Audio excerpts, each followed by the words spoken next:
बिल्कुल अंतिम चरण पे है, शुमार पे है। किन मुद्दों को लेके इस बार आप जा रही हैं जनता के बीच में और क्या प्राथमिकता इस बार आपकी है? देखिए, शुरू से ही मेरे 3 मुद्दे हैं जिनको मेरा प्रयास है कि मैं हल करवा सकूं अपनी विधानसभा में। सबसे प्रमुख तो ये है कि हमारा क्षेत्र जो है वो नदी से घिरा हुआ क्षेत्र है, तो बाढ़ की स्थिति बहुत भयावह स्थिति हमारे यहाँ हो जाती है। गांव के भीतर तक पानी आ जाता है, लोगों को सड़कों तक आना पड़ता है। तो हमारी सरकार ने ठोकर पे बहुत काम किया है।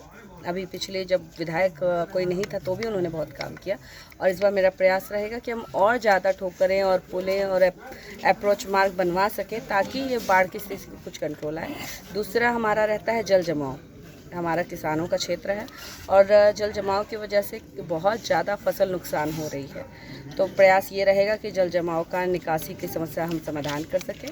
और तीसरे, चूँकि मैं महिला हूँ और 2 बच्चियों की माँ हूँ और रिलेट भी करती हूँ इससे कि बच्चियों को पढ़ने का अवसर पूरा मिलना चाहिए। अब हमारे दूर दराज के इलाके हैं, वहाँ से बच्चियाँ आ नहीं पाती हैं, तो योगी जी ने अभी स्कूटी का शुरू किया है कि जो बच्चियाँ 6% लाएंगे उनको स्कूटी दिया जाएगा, आगे बढ़ने का अवसर दिया जाएगा। उसी संदर्भ में मेरा भी ये मानना है कि उनको स्कूल, कॉलेजेस, अच्छे कॉलेजेस थोड़ा दूर के दराज के इलाकों में भी खोलने चाहिए ताकि बच्चियों को पढ़ने का पूरा अवसर मिले। अभी देखा जा रहा है कि अभी गांव के लोग आपके पास जुटे हुए हैं, कहीं ना कहीं पीछे एक मामला भी देखने को मिला कि एक राजभर के साथ मारपीट की गई, एक वीडियो भी वायरल किया था। जी, मुझे तो बहुत ही उस दिन क्रोध आया था, क्योंकि मुझे ये नहीं समझ में आ रहा था कि बताइए, जब इनकी सरकार नहीं है और जनता ये साफ एक तरह से आ रहा है, रुझान आ रहा है कि सरकार बनने वाली भी नहीं है, सिर्फ उनके विधायक हैं जिनकी विदाई भी तय है, उसके बावजूद ये तेवर वो दिखा रहे हैं। इतने गुंडई जब सरकार नहीं है तब दिखा रहे हैं।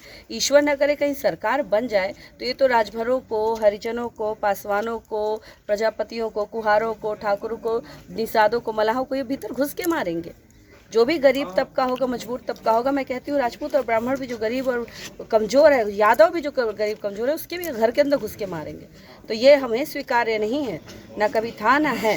नहीं, ऐसे में देखा जा रहा है कि आपके सामने एक ओम प्रकाश राजभर जी हैं आपके विपक्ष में, वो अपने आप को राजभरों का नेता कहते हैं मैं गरीबों का हमदर्द हूँ। वो तो ड्रामेबाज हैं एक नंबर के, और उनका ड्रामा जनता ने समझ लिया है। वो जो दुकान खोल के बैठे हैं ना, दुकान दौरी हम लोग की भोजपुरिया भाषा में कहा जाता है कि जो दौरी लेकर बैठे, जनता ने एकदम उस दौरी को चपेट दिया है। वो आए तो मैदान में, अरे मोदी जी ने राजभर समाज के घर तक, आज तक उन्होंने राजभर समाज के घर तक शौचालय, आवास, पेंशन, राशन सब पहुंचा रहे हैं। तो क्यों जिस राजभर के सर पर छत मोदी जी ने दे दी, क्या वह राजभर इनकी नौटंकी में फंसेगा? ये ड्रामेबाज, ये आए मैदान में, 10 तारीख को इनको पता चलेगा कि जनता आए हुए थे रफड़ा में, कह रहे थे कि देंगे।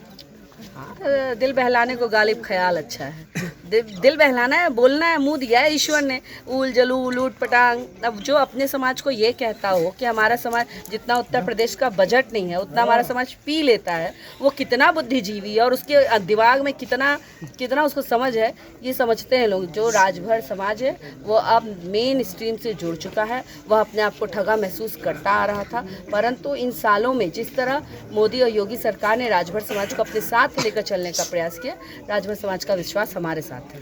एक लंबा राजनीतिक सफर रहा है आपका, और इस बार देखा जा रहा है, चलते चलते आखिरी सवाल बताइए कि उत्तर प्रदेश में भारतीय जनता पार्टी कितनी सीटों को लेकर आ रही है? मैं आपसे बता रही हूँ आपके चैनल के माध्यम से कि हम 325 का लक्ष्य, 325 से ज़्यादा का लक्ष्य लेकर चलें, पर किसी भी हाल में हम 325 तक निश्चित पहुँचेंगे।